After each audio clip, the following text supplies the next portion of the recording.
Hello friend, welcome back to Auto Resource YouTube channel. 2006 CRV with only 69,000 miles. Absolutely unbelievable. Everything looks almost brand new, but the baby unfortunately had warning lights in the instrument cluster. It was the ABS, VSA and the warning light right there. So I brought my higher level scanner. You cannot get a codes with the simple cheap scanner for this. You need a higher level for ABS capability. It went through the whole computer. Can you see it without a glare? I hope you can. And we have ABS system has a 2 faults. So let's go and look what is in it and what we are dealing with today. I have that main battery on the additional power supply. You saw it in the engine bay area. So the scanner is sucking always a lot of electricity of the battery. So you better have some external source.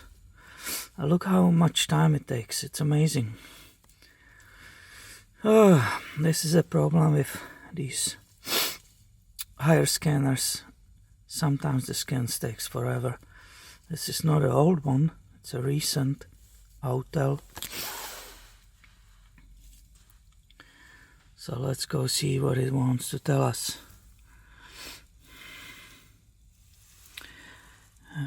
Read codes, yeah. We still don't know the codes. Okay. So we have code 66-1. It's a permanent DC and it's a brake pressure sensor failure. We have code 84-1. It's also permanent DTC sensor logic failure. So I have checked what is diagnostic procedure, and it's very simple. You are supposed to erase the codes, go for test drive, and if it's coming back exactly the same, replace that entire VSA unit. So the codes are erased.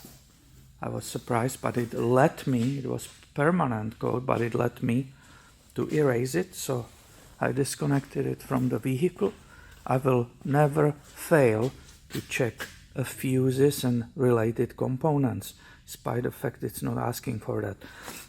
So if you look on the fuses, there's nothing related inside of the vehicle, and the only related fuses to the ABS systems are here in this box. There are 3 boxes, interior, here, the big one and small one, secondary, which is right here. So if we look at it,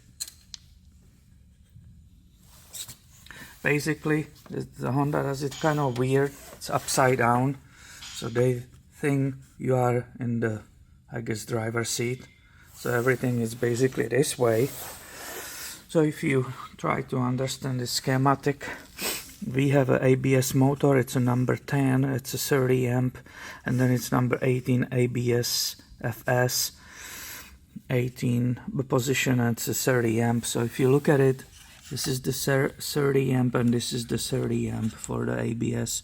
Both of those fuses are in correct condition, there's nothing wrong with them.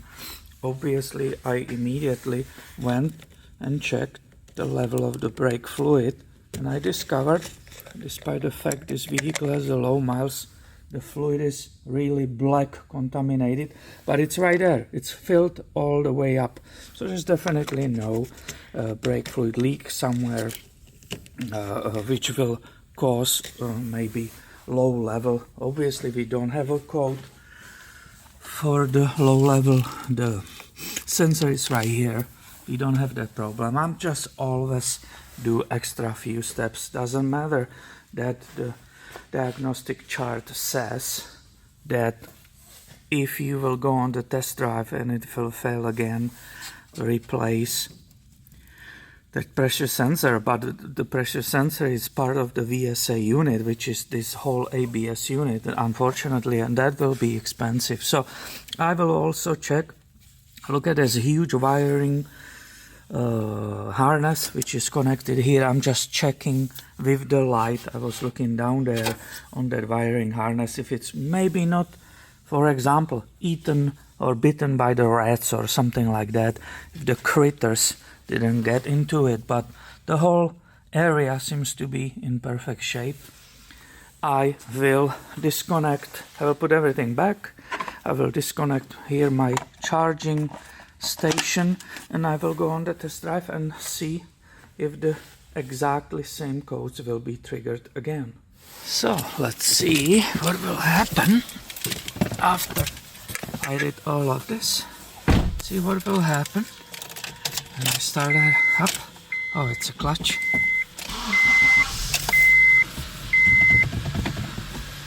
Oh, the lights are back.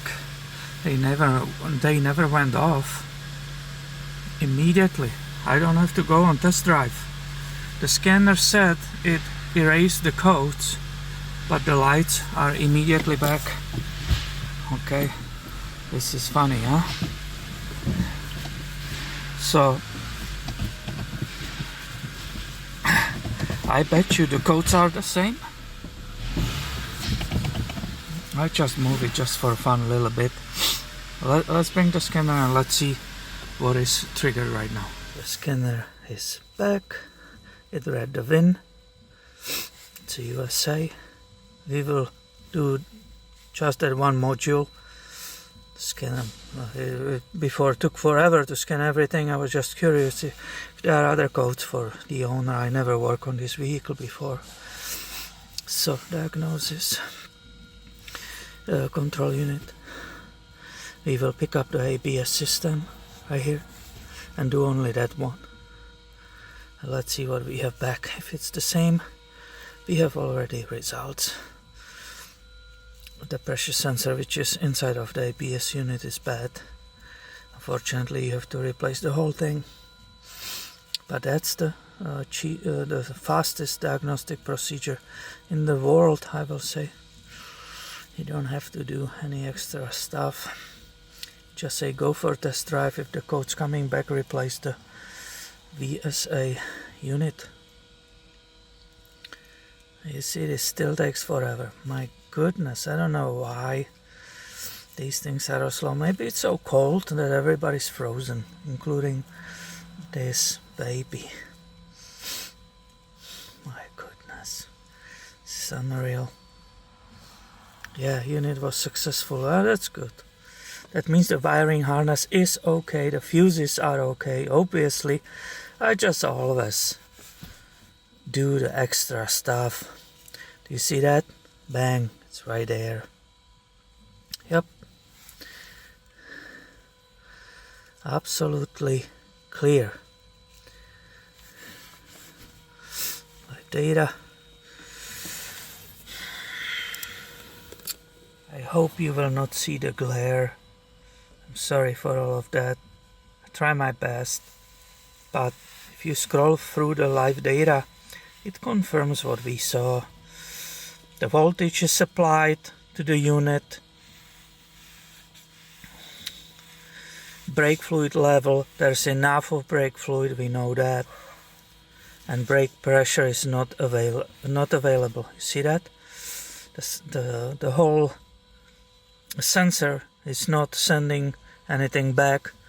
Those megapascals, the pressure should be between -2 and 22. There's nothing coming to it. So this whole unit needs to be replaced because the communication with ECM, everything is working, everything's there. So unfortunately, I'm going to call the dealer right now and find out how much that whole unit is. So I just talked to the dealer. I was expecting ballpark $1,500 maybe, plus minus. I'm Toyota Tech, not Honda. This is exception. It's a customer with Toyota who asked me if I can look at his Honda too.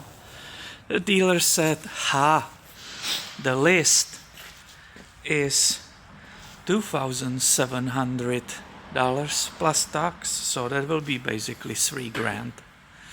I can have it in like 4 or 5 days. So that obviously changes everything. That's super expensive. And I opened the hood again. I snapped the picture of the part. This is the info, right? Here you can see it. And that's basically, that will be dismantlers, that will be recycled part, junkyards. 3,000 bucks for this whole unit. I understand there's a computer in it, right? It has entire electronic unit. I know they are expensive on Toyotas. I remember 4Runner ABS unit from these 2000s, blah blah blah. It was way bigger and there was really a computer on it, but it was also like 3,500 bucks. So it's basically a very similar story. I will just make quote for the owner and that's basically it. I'm not sure if they will fix this, if they will let me repair that. There will be a bunch of labor, obviously. You saw how the brake fluid is nasty, it's bad. That all needs to be perfectly flushed and clean. There's no question about that. Plus the bleeding initialization of this unit, that will take time too. So this is not an easy repair.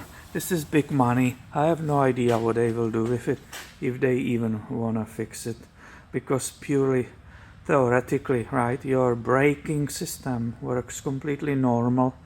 It's just the function of ABS, which is basically clearly switched off right now. ABS doesn't work, the brakes are working still the same way. So yeah, another learning about the Honda CRVs. Definitely not cheap upkeep if you consider it has only 70,000 miles on the meter. Thank you for watching and be subscribed. I have way more about Hondas coming your way soon. Catch you later, alligator.